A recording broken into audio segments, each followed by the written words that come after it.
Good evening and welcome to Screenworks. I'm John Uriarte, Curator of Digital Programs at the Photographers Gallery in London. Screenworks is a collaborative program launched by Fotomuseum Winterthur and the Photographers Gallery, supported by Helvetia. Screenworks is a fortnightly program of live stream events led by artists, curators, and researchers taking the audience to explore digital environments where their practice takes place. It's a program that seeks to interrogate the ever-evolving network visual culture through a fluid series of events that can sit anywhere in between a live performance, a tutorial, an online expedition, a workshop, a takeover, a studio visit, or a digital installation. Please check our YouTube and Twitch channels to discover our previous events. If this is the first time with us and you are joining us on Zoom, your microphone should be muted. If not, please go ahead and mute it now. And just so you know, the event is being recorded and will be archived. So please turn off your camera if you don't want to be recorded. If you have any questions throughout the event, please send them to Marco or to me in a private message or write them directly on the public chat. And hello and welcome from me too. I'm Marco De Mutis, Digital Curator at Fotomuseum Winterthur in Switzerland. Tonight we'll be looking at the links between the network image and surveillance systems with Salvatore Vitale. Departing from his project on Switzerland's security measures titled How to Secure a Country, Salvatore will invite us to interact both physically and online with an installation that he has built in Lugano's main square, Piazza Manzoni, and on the internet. Persuasive Systems is an interactive project realized with the general support of Arte Urbana Lugano that explores the close relationships that surveillance technologies enable between the online and the offline, the watched and the watchers, the representational image and the data that lies behind it. As you will see tonight, Salvatore's work challenges the traditional notion of visual surveillance that relies just on the surface of the photograph, inviting us to think on new mechanisms of control, such as data mining, analysis, storage, and distribution. Using a slightly gamified interface, the work questions the role that every individual plays in a society of control, as well as the thin line between what's legal and what's illegal in the public space, and according to the European guidelines. Salvatore Vitale is a Swiss-based visual artist and editor with a master's in fine arts at Zurich University of Arts. Vitale's work focuses on personal and social development, modern societies and power structures, visual politics and technological development, was making use of different media and multiple levels of visual narratives. His work has been awarded international distinction, including the Swiss Arts Council Grant, FOM Talent, and the Punctum Award. Dear Salvatore, thank you so much for this very special screen walk. We are very happy to have you with us tonight, and the screen, the cameras, and the piazza are yours.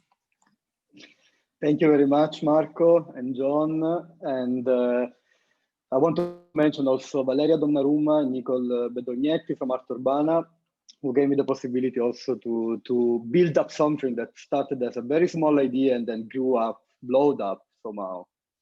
And thank you also for everyone who joined tonight. I mean, I'm going to tell you that it's going to be a little bit experimental somehow. I'm streaming directly from inside the installation. So this is not a fake background, Zoom background, but actually I'm inside the container that is hosting the installation. I'm also freezing a little bit, but I will try to survive for the next hour so that we can be together. And of course, I mean, I'm going to tell you a little bit more about what I did, but at the same time, of course, I always say that I like when people interact. So feel free to ask whatever kind of question and to interact with me, definitely. Because I mean, I'm fed up with Zoom, I would say, because I'm a teacher at the University of Arts in Lucerne. And so, I mean, I'm using a lot massively Zoom. And I would say that I'm a little bit fed up. So I tried to do something that would go a little bit behind or beyond, let's say, this Zoom format. You will find out. And yeah, I think that I will start to share my screen. So I have a little bit of, let's call it presentation, some visuals because I think that is important also. I mean, Marco mentioned where this installation comes from, so my previous work, and I think it's important for you, for the ones who doesn't know it, to see something, and then we go deeper into persuasive systems. So let me share my screen. Okay. So, as Marco mentioned, I'm interested in so many things, actually. My background is come from research, but at the same time, then I took several kind of paths. I would say I'm not an artist 100% of my time somehow. I am, but at the same time, I do other things. And this kind, I mean, all of my work reflects somehow this attitude I have. And I try always to keep, to take it alive. And of course, also there is a big part of experimentation. And the persuasive system is totally experimental. It's the first time, for instance, that I do something in the public space. And it was also a learning experience for me, because I mean, there is a lot to learn when you work in a public space. But let's go a little bit further. So, as you can read it, I'm obsessed by what is elusive, meaning that I have a fascination for things that somehow I cannot see, or I can perceive, but I cannot sense in a way. And this, of course, leads me to work on so many different levels. But this definitely has a lot to do with modern societies. And this is where I'm focusing on at the moment, or actually for some years now. And I have several ways to kind of interact with it. So it's not, I'm a photographer. I could still call myself photographer, but of course, I mean, I like to experiment a lot with several kind of formats. My work is research-based, but at the same time, very experimental.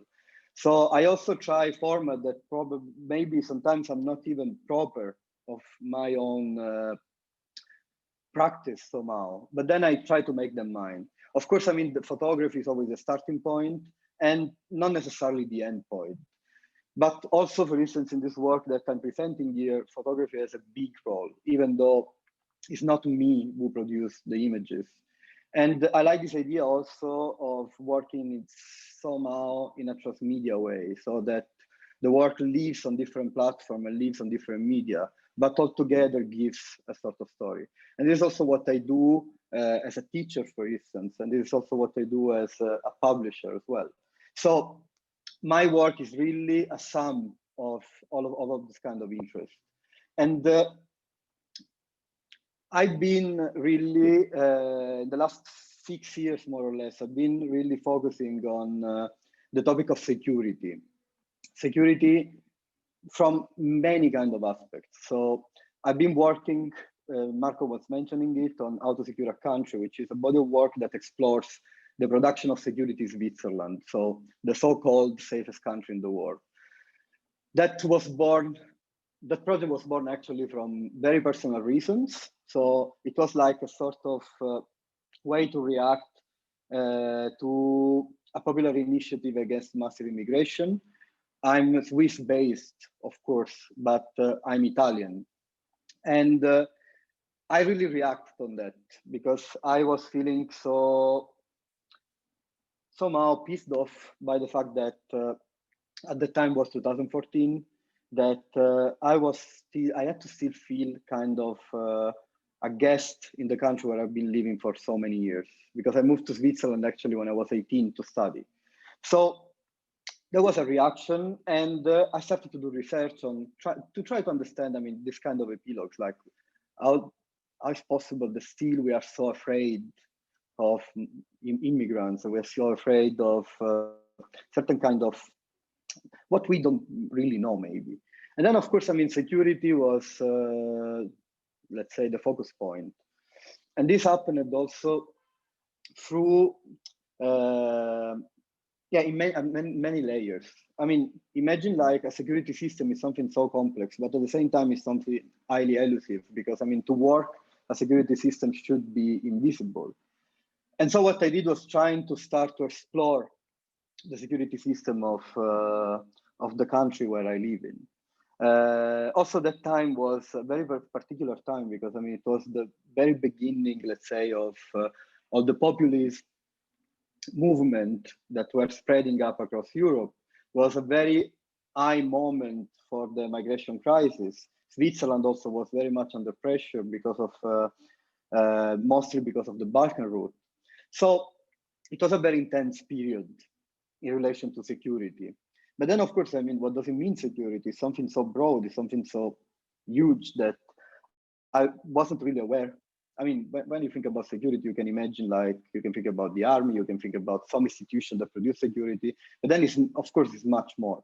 So, I mean, what I did was studying the security system in Switzerland. And to do that, as I usually do, I started a collaborative process with several people that could help me to understand. And so I started to work, for instance, with the Center for Security Studies at the University of Zurich. And they really, especially Jonas Agman, who is a researcher, a scholar, specialized in Swiss security system, they helped me to understand. So basically, I mean, what I wanted to do was really to work from the inside. So I wasn't looking for an investigation. The project started very photographically. So what I'm showing you, there are very few images. I mean, there is no time to show you the whole project. But it started to be very photographic. And I tried to really work from the inside the system. So trying to gain access and trying to understand, I mean, ask the institution that produce security to show me what they do and how security system looks like. So how to visualize that. And then, of course, I mean, I'm not going so much into details, but it was a long journey. And in the end, I collaborated with a number of institutions that produce security. Of course, it was a lot about gaining access. I didn't gain access to every place that I wanted to visit, but I managed to gain access to many places, actually. And in the end, I mean, what I did was like giving this sort of, trying to create this series of this body of work that somehow shows something that usually is invisible and elusive, but not showing, I mean, on a visual level, it's not really showing anything. It's not really showing action or whatever, but I was really focusing on creating this atmosphere. And my work is very much about creating an atmosphere. And you will see also in Persuasive Systems, I really play a lot on this idea of creating an atmosphere, because I think that playing with individuals' experience is a way to start somehow what I can call a mediation process. Because my work, of course, is, I mean, on a side, there is the artistic value of it, where that, of course, I care a lot. Is my interpretation, is my way to put things on a photo book or an installation or a website. But at the same time, I always feel like a sort of responsibility in order to kind of show or explain the functioning of some systems. I mean, this is very childish, maybe. I remember when I was a child, I had this a lot. So I really liked to really understand the functioning of things, no? And then show them. Then, of course, I mean, I was never good at putting this together after I demounted them, but at least to me, it was very important to really see how things were. This maybe is also what moved me, my curiosity plays a big role, and also sometimes helps me to enter this kind of mindset where I risk even sometimes a lot. And so security, I mean, you saw some images of places that you might imagine in a security system, so the border guard, the police, the private security, private and public security plays a big role in Switzerland, for instance. But then security is also research on security. So I've been visiting a lot research labs in order to understand what is going on, and cybersecurity as well. So I mean, the project at some point took this direction that became very somehow even more abstract, because I was kind of witnessing things that are totally abstract and invisible. So I started to really ask myself, how can I visualize some things through photography? Probably photography was not enough anymore. So I moved a little bit forward, and then I started to really try to, especially when I was working on the topic of cybersecurity, to work on a different level. So to work on a more experience-based level somehow.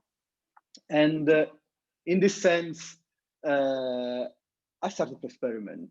I started to go out from my comfort zone. I started to go out from photography, for instance. And I started to really try to understand what kind of experience I could create in order to create also this connection between me and my audience.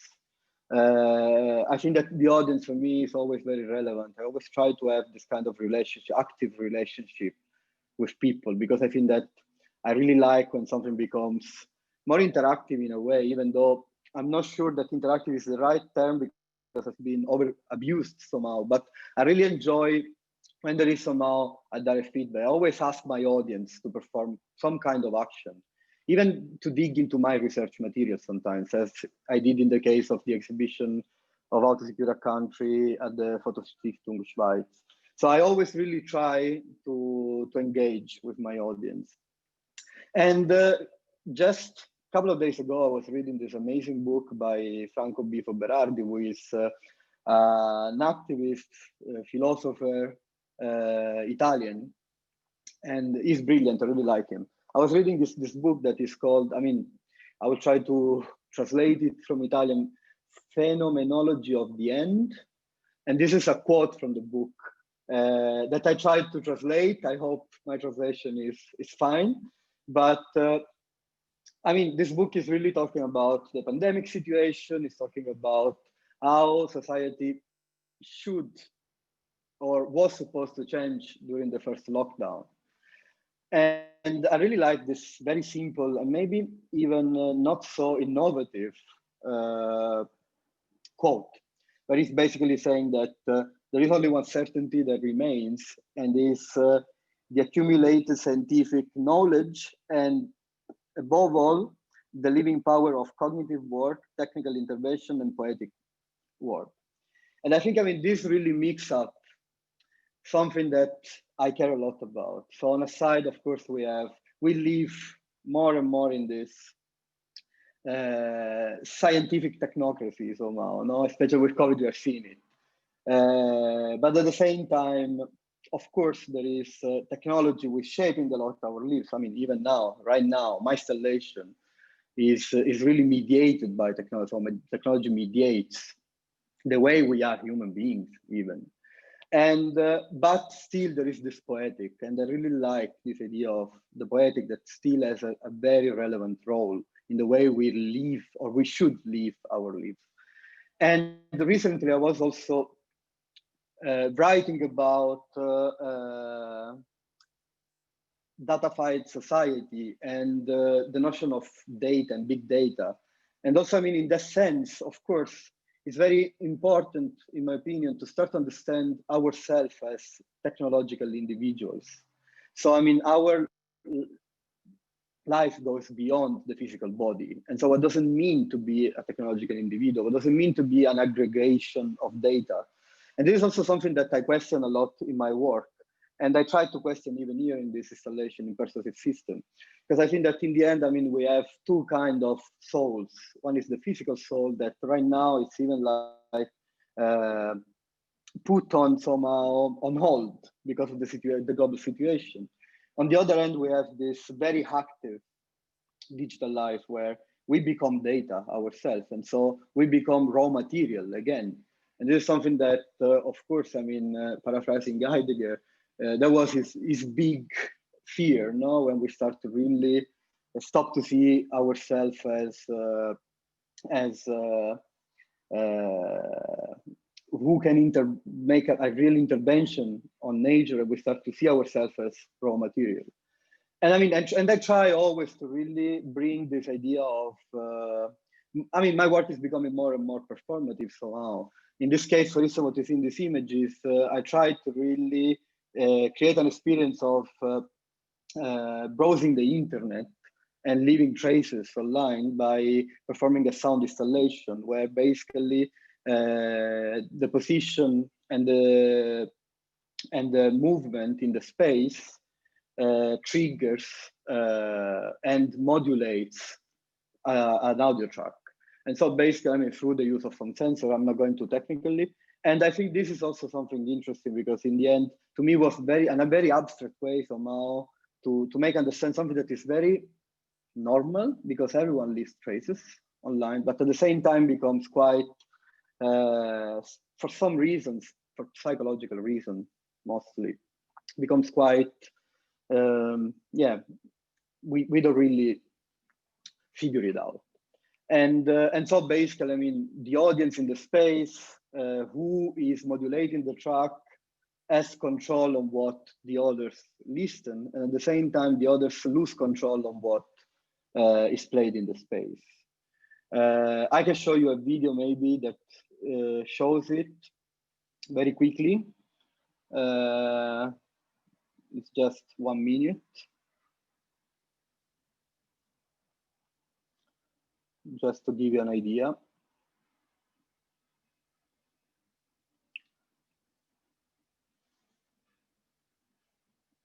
Can you hear the sound? Maybe because I'm with my headphones. Oh my God.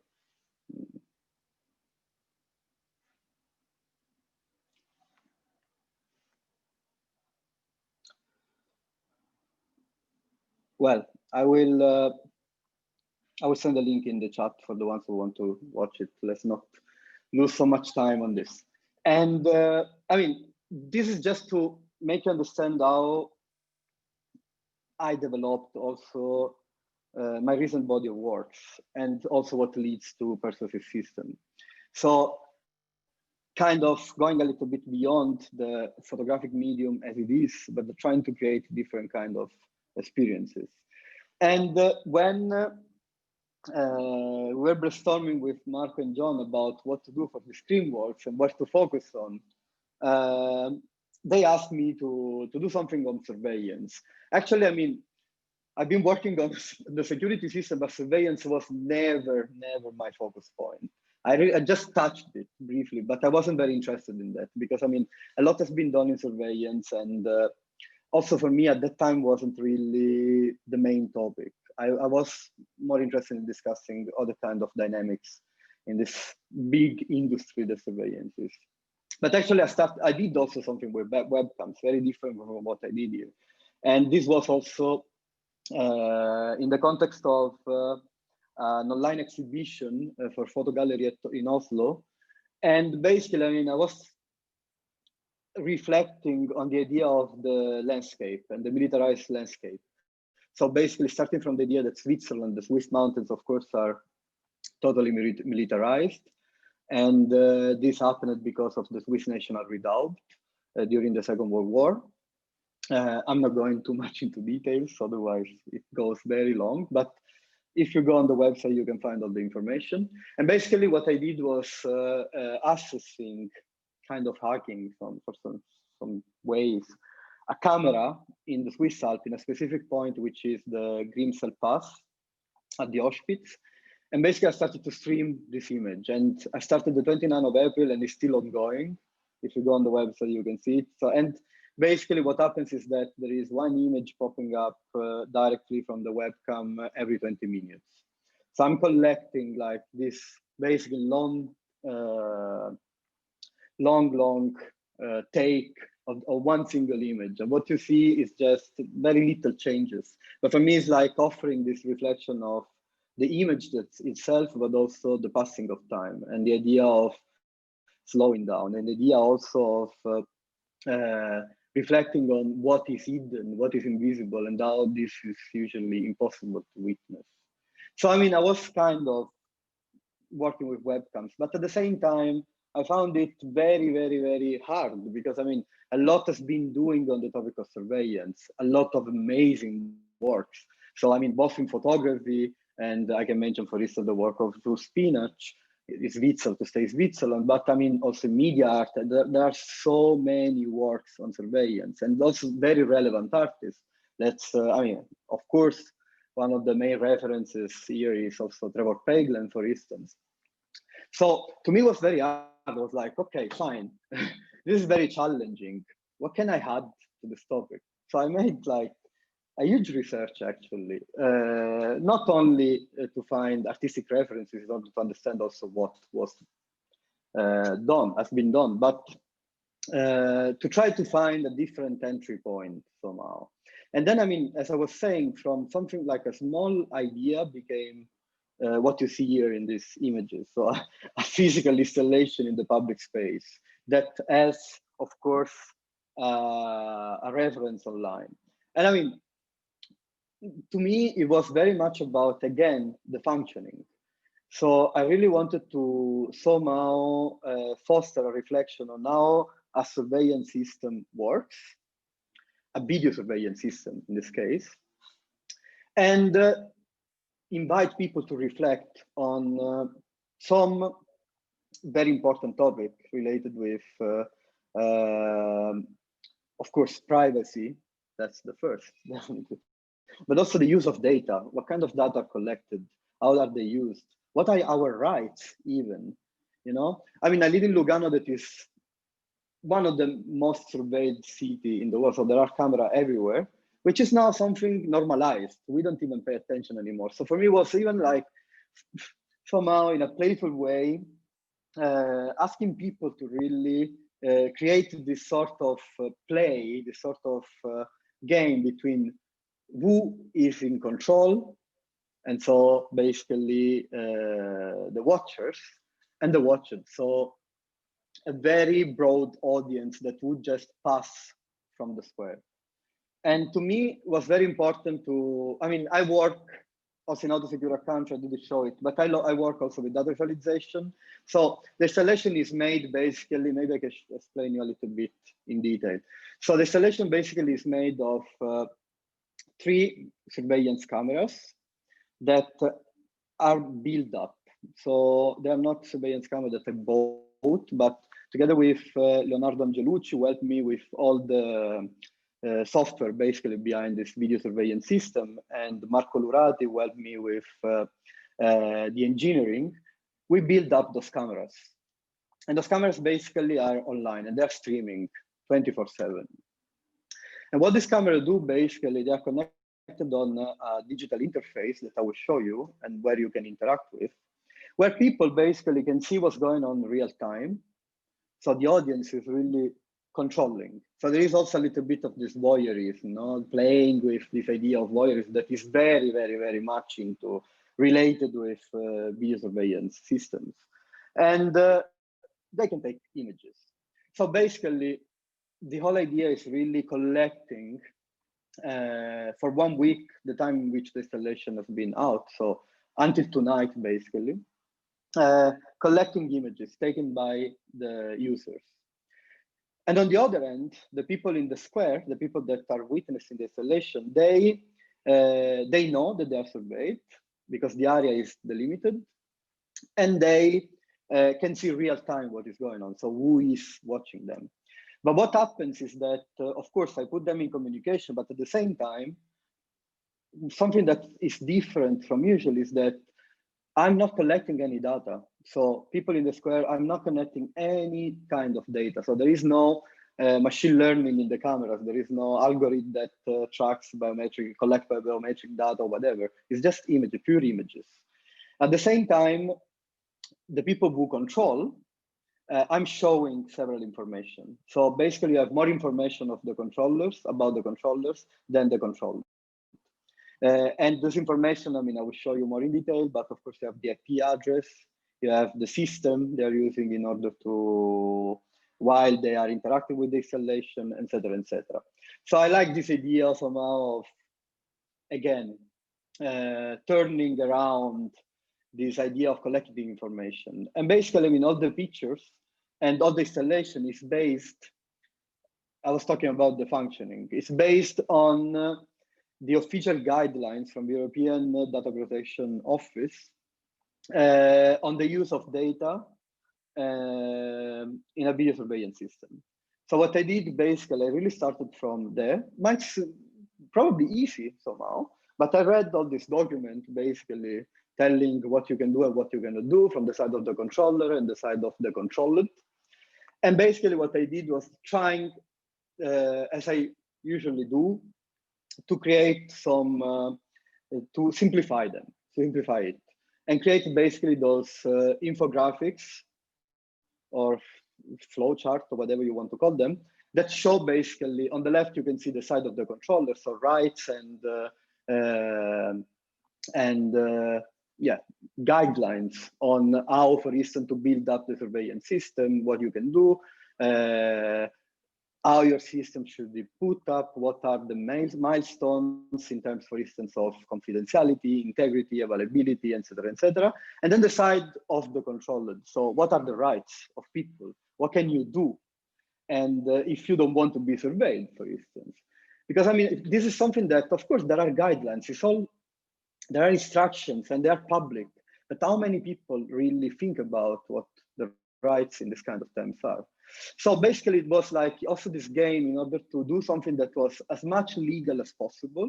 And trust me, it's not easy, but with these gray zones where there are things that are in this kind of gray zone. So basically what I did, for instance, was defining the area. So basically here you see a little bit of it. So you can trace basically the area in the square is defined. And at the beginning of it, you have like some signs telling you you are accessing this area where you will be surveilled. And so, I mean, you give the consent to process your data. So here I have the Italian version, there is also the English version. And basically, but at the same time, in the same sign, there are also the rights of the individuals.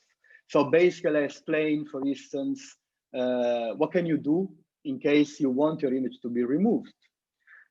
Who can you contact? How can you behave? What are your rights? So, I mean, in a way, it becomes educational maybe somehow, but in my opinion, it was interesting to really put this kind of somehow line between what's legal and what's not somehow. And Salvatore, sorry, I'm interrupting you just briefly because we have a couple of questions from the chat.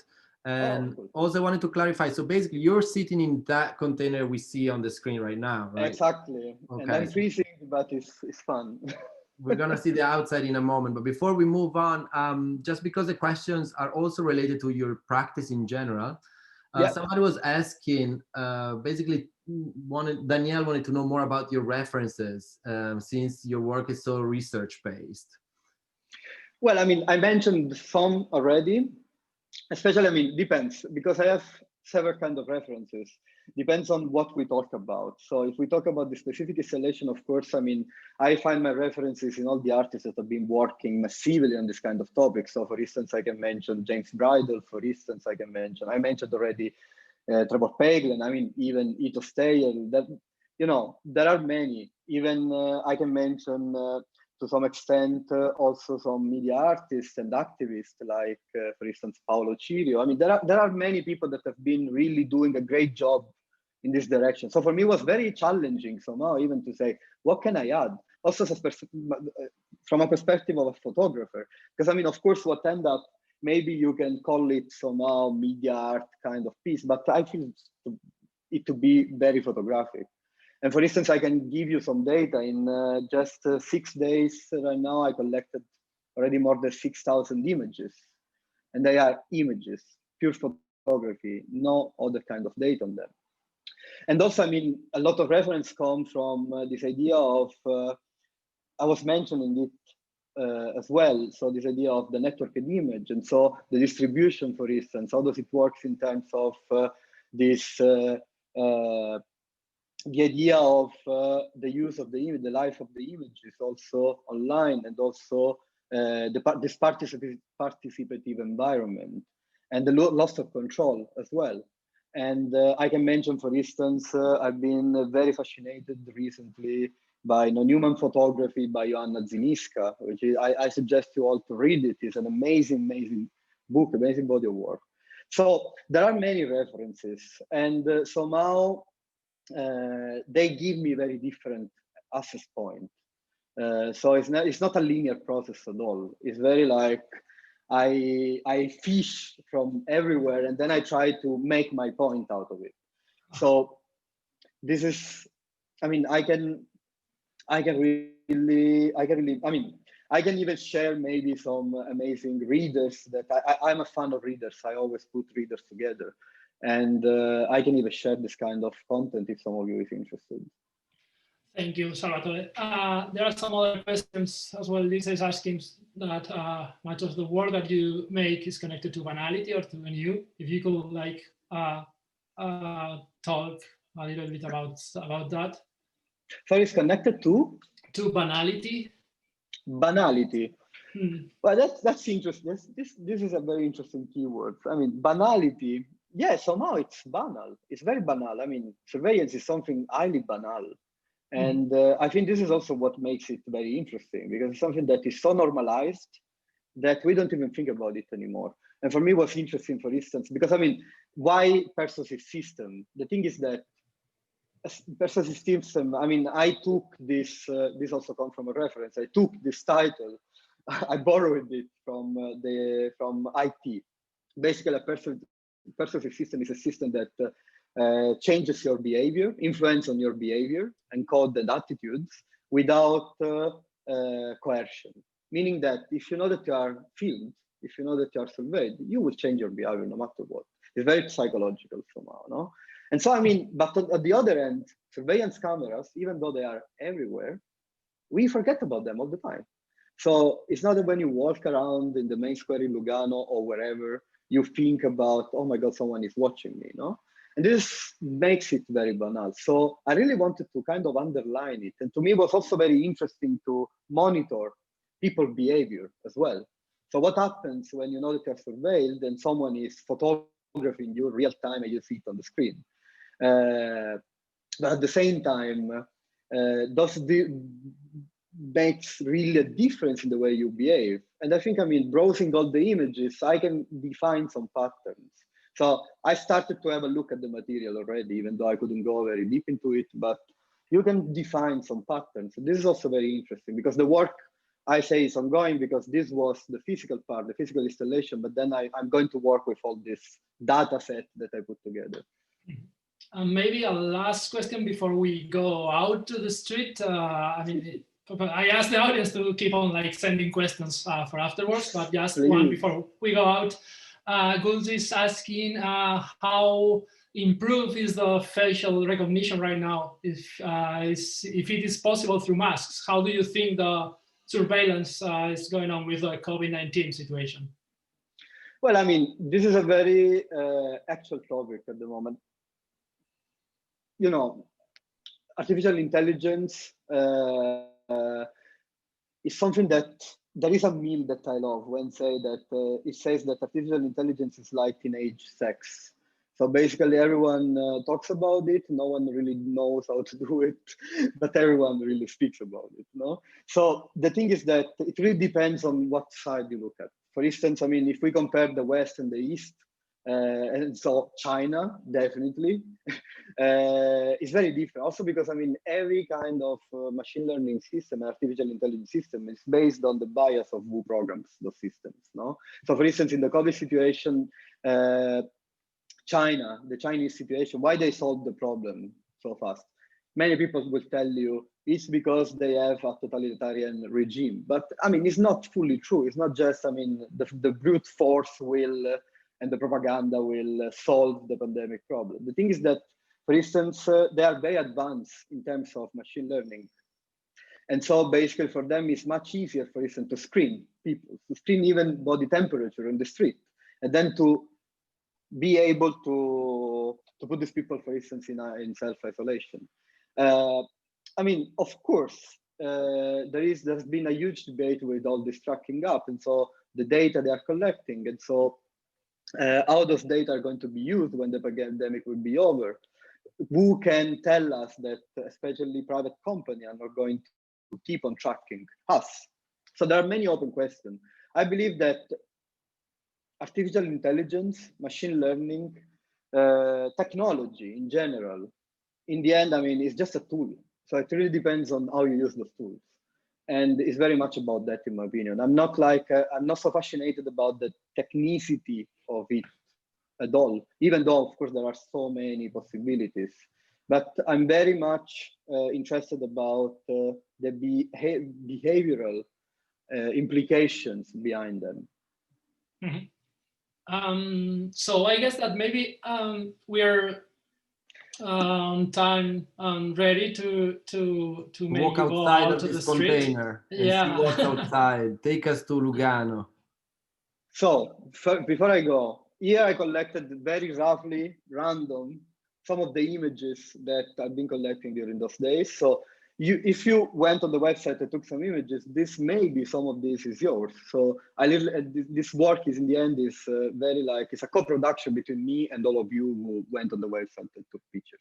So I mean, next step would be working with all these images. But I just wanted to show you something. Also because in the website, if you notice, they are very small. And this is also legal reason, because I can't really spread images online. And so basically having them so small and not allowing you to save them, so you can't save the picture you take, basically helps not to recognize fully, because then, I mean, gray zones, the people that are in the images. And also this panoramic way of putting the camera basically takes like this 180 degrees view on the square. So, Marco, are you going to share the screen? I will stop. Sure. Right? Okay. And I will go from here.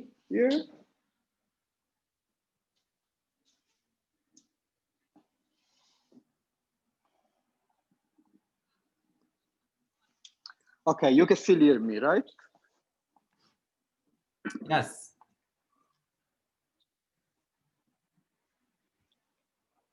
And now, at some point, you should be able even to see me. We see a suspicious, oh yes.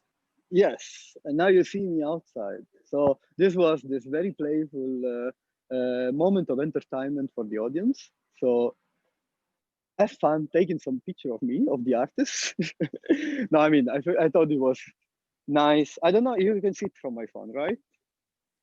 So basically, maybe I can go closer. The exposure is not helping me. But basically, I mean, as you can see from the website, it goes like real time. So when you take a picture, you see the picture and all the information that are related with your IP address, for instance, and date, time, and the system we are using, basically. So if I move, then you will see me on another camera. Of course, I mean, technically, basically, there is a delay in the sense that I wanted to mimic a little bit this surveillance feeling. So basically, the video is not smooth, but at the same time, it's a problem of system. Of course, I mean, if I would do it inside, it would be totally different. And this was also very challenging for me to work, and Leonardo especially, to work on a physical space, an outdoor situation, because of course this really makes things very complex in terms of even technical challenges. I just want to take a moment to remind everyone, I think you should be able to see the URL. So it's ps.salvatore-vitale.com. So feel free to also join the party and check and take pictures of Salvatore live now in this very beautifully networked moment, once again on Screenwalk. And also, just a moment, I think, John, we should, you mentioned that we should take also just a second to thank Leonardo, who is also the designer of the Screenwalks website. So big shout out to Leonardo. Who you can see similarities maybe also in the project of Salvatore's and the Screenwalks design. Thanks. And maybe Salvatore, could you explain what people is seeing like below the squares with the images? What can we see of the people who's capturing the frames? What information is there? So basically, what you can see is the IP address, which basically can provide you information about the location, basically. And then you can see what kind of system they are using. So whether it's an iPhone, whether it's a macOS. For instance, I figure out there are so many people using Macs. And also you see time and date. I mean, of course, I mean, again, since the project is based on a regulation, and I really wanted to be as much faithful as possible to the official regulation, I didn't want to collect any very sensitive information. But still, from the IP address, for instance, you can manage to understand the location where someone, for instance, is connected from. So I was, of course, curious, and on the last days, I went a little bit around, And for instance, I saw people that were taking images from Singapore, from Brazil, from the Netherlands, wherever. So this is one information that I decided to provide. Mm-hmm. I just want to remind everyone that you have also the link on the chat on Zoom for the ones of you who are on Zoom, so you can just click there and go straight to the website. Let me quickly go in again.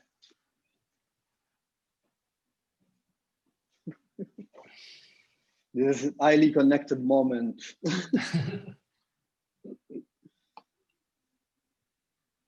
Although Lugano seems to be a bit in a lockdown situation. Well, I mean, to me, it was also interesting to do it in Lugano because, of course, I mean, first of all, it's, I mean, it's my city somehow, but at the same time, I think it's an interesting place to do something like this because, I mean, it's not like this huge city like London might be, but even Zurich, no? So for me, it's also interesting, this idea of, I was expecting, for instance, at night, not to have so many people around, even though you are in the main square. But also this very historical moment, specific historical moment. Of course, I mean, it's different because there are not as many people around as in a normal situation, a normal context. So imagine even that the regulations here imply that you cannot be more than 5 people around altogether, no? So to me, that was very interesting even to do it in this specific historical moment. It was somehow, we could expect it, but it was also a case because, I mean, the new regulation started basically 2 days before installing it.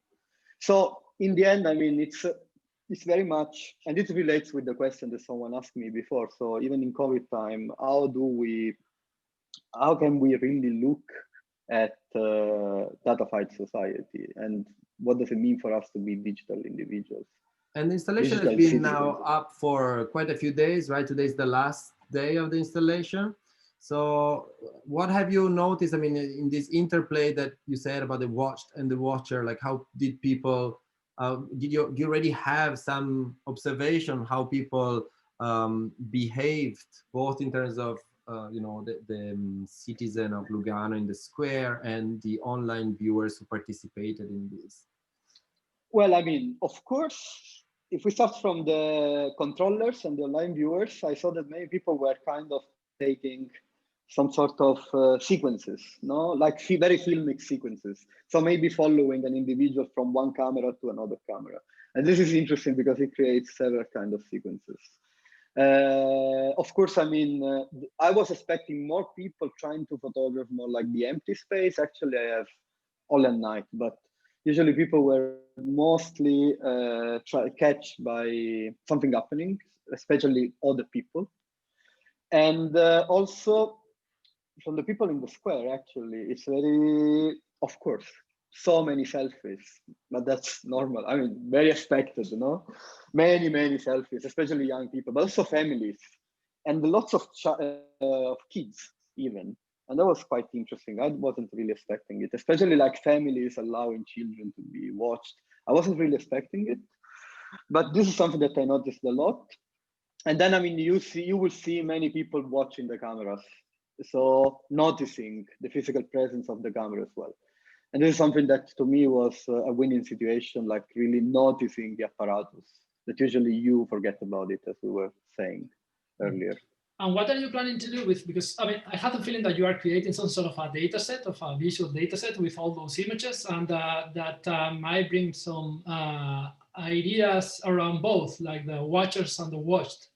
No, because it shows, even I will say that it shows more of the watchers, of the supposed watchers, the ones that are looking into the website and grabbing the photos, the images, the screen grabs, than the people who is passing by. So what's your plan with all those images and all the data of that comes with the images? Well, the idea is now to process this data set, because in the end it's a data set. And as I said, I need to count them, but I collected probably more than 5,000 images or something like this.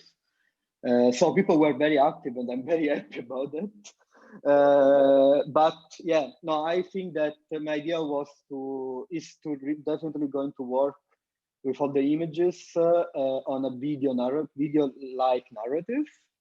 and maybe and transforming it into an installation, or using all the data that I collected. So also the data of the watchers. And it's interesting because for me, as I said, it's going to be a co-production. So next step is processing this data set, understanding how to use it specifically. And also, I think, also to go back to the question that someone asked earlier, I will need definitely to use some machine learning also with this data set. Again, in order to be faithful to the guidelines I started from. Because I mean, to me, that's kind of a core of the project.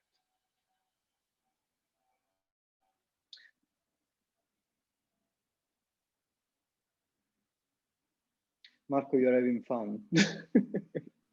Yeah, I mean, as you know, there's a very Sure, strong component of stalking also and voyeurism in Screenwalks, in looking at artists and researchers' screens. So this fulfills maybe a double guilty pleasure that we have.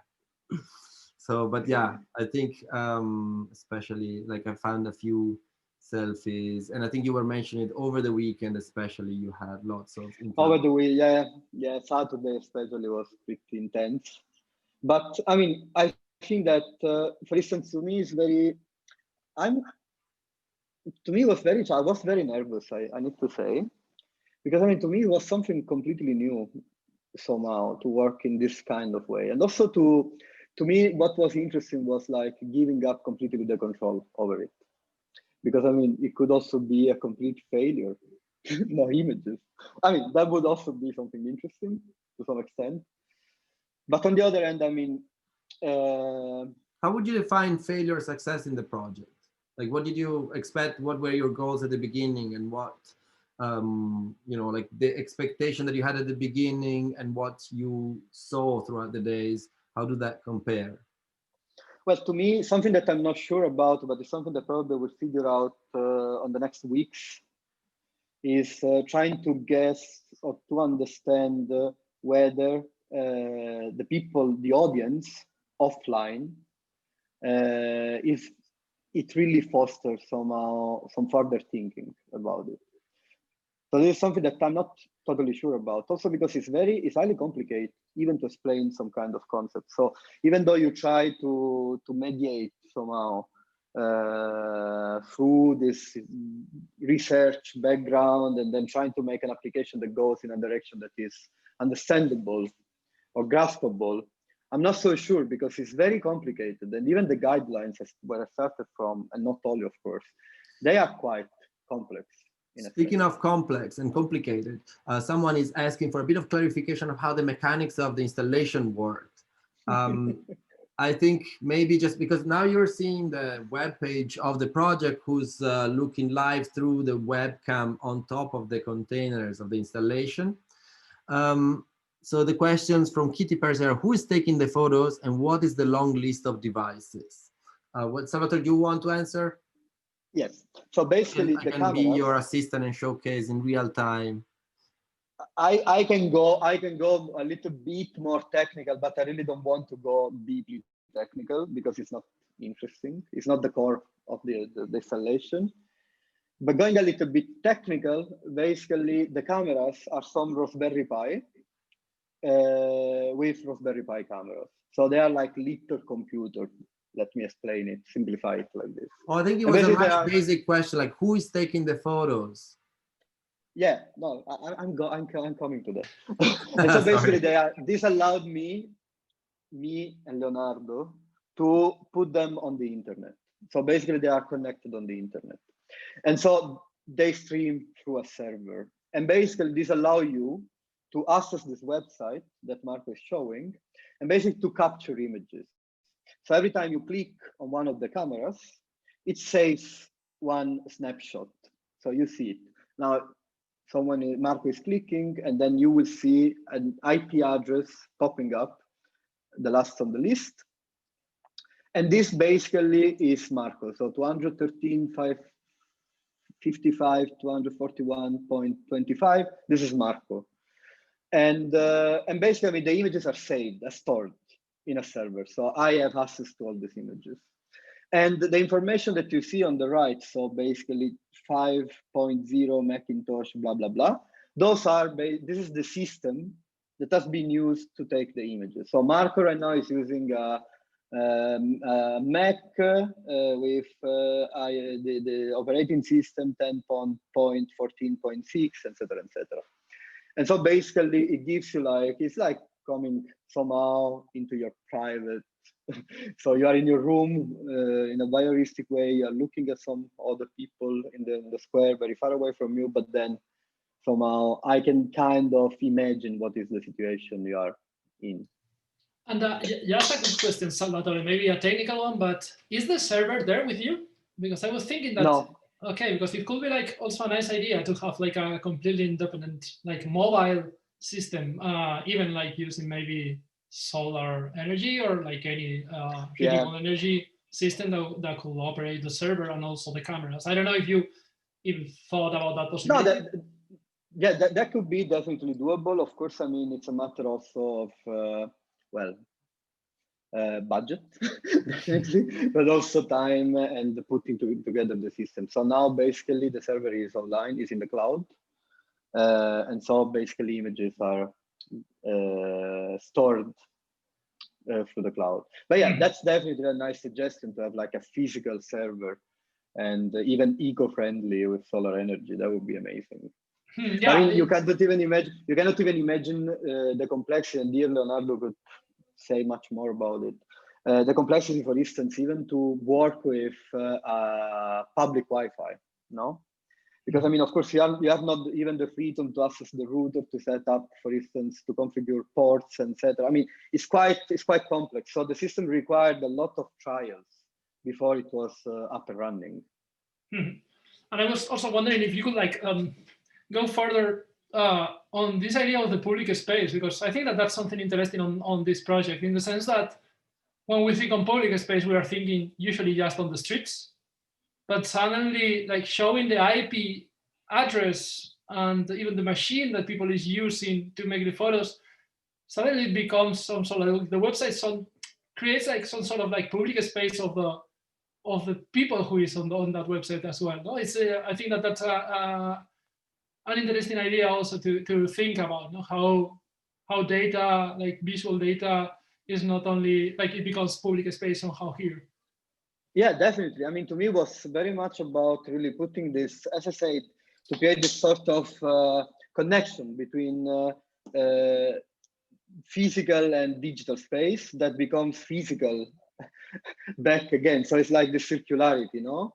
And at the same time, for me, it's also interesting the fact that, yeah, somehow this is just a little example of even making people understand how easy it is to collect data, what kind of data can be collected. I mean, this is just an example, but you can collect so many other kind of data, of course, no? And they are showcased publicly. So somehow it's like even accessing to a certain extent your privacy while you perform the action and you interact with me and the installation, of course. Yeah. So I don't know if Marco, you have any other further questions. Otherwise, we are around an hour now. I think that we have shown and explained quite a lot of the work. I just wonder how much longer it's gonna stay. No, the installation was meant to close the physical one today, actually. No, I mean, it's going to stay till all the night. So you can have some fun after the screen work again. You can, of course, have fun, go and play. And then basically from tomorrow, it will be offline. The cameras will be offline, but all the website will stay. So basically all the data collected and everything will be available on ps.salvatore-vitale.com. So this is something that I will keep running. Also because last hours of fun, everybody. Network image party with CCTV camera in Lugano. Go wild. and also, sorry, before I forget, I wanted to, because today we were working on a very nice playlist for the occasion, and I want to share the playlist with all of you. If you want to listen, oh, sorry, I sent it to Daniel Lopez. Where is everyone? Okay, here. So if you want to listen while you are taking picture of Piazza Manzoni in Lugano, this is meant to create this kind of mood. So it can be a nice experience. So you should you should you should be on the webpage while listening to the playlist. That's what you're saying. Yes, Part of the work. Yeah, and if you are like in the dark, even better. Fantastic. Then if there are no other questions, we would like to thank, of course, Salvatore, thanks so much for this wonderful digital installation, I think John said.